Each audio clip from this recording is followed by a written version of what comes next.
द्वापर में पूतना एक थी जो दिखाई देती थी, क्योंकि उसका विशाल रूप था, भयानक थी। उसके दाहिने स्तन से बाएं स्तन तक की दूरी 6 कोस की थी। ओहो, वो तो बहुत विशाल थी, इसीलिए वो सभी को दिखाई देती है। लेकिन कलयुग में ऐसी करोड़ों पूतनाएं हैं। ये नहीं कि स्त्रियां, पुरुष भी पूतना हैं। वो कैसे? दूसरों के प्रति जलन, दूसरों के बच्चों के प्रति जलन, दूसरों को देखकर नहीं सुहाना, दूसरों व्यक्ति के धन पर जलना, किसी को देखकर खुश नहीं होना, ये पूतना का ही लक्ष्य है। तो आइए जानते हैं कि पूतना कौन थी और उसने भगवान श्री कृष्ण को दूध भी पिलाया और जहर भी पिला दिया।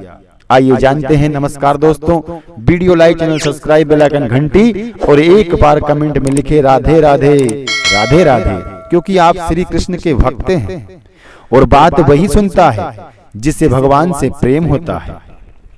चलते हैं। जब भगवान ने वामन अवतार लिया था तो राजा बलि के यहाँ भगवान पहुंच गए और राजा बलि की कन्या थी रत्नमाला, जिसका नाम था रत्नमाला। तो वामन अवतार में भगवान बहुत सुंदर रूप में गए थे।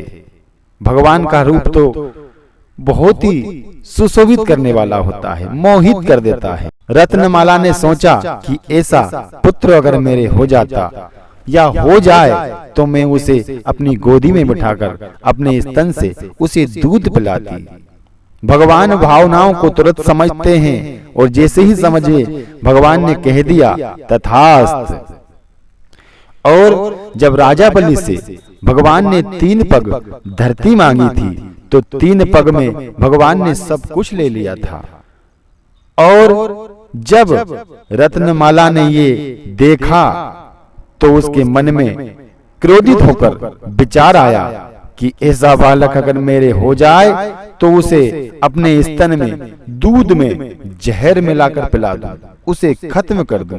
भगवान भावनाओं को तुरंत समझते हैं और भगवान भाव के ही भूखे हैं। भगवान ने कह दिया तथास्तु, आपकी यह इच्छा भी पूरी होगी।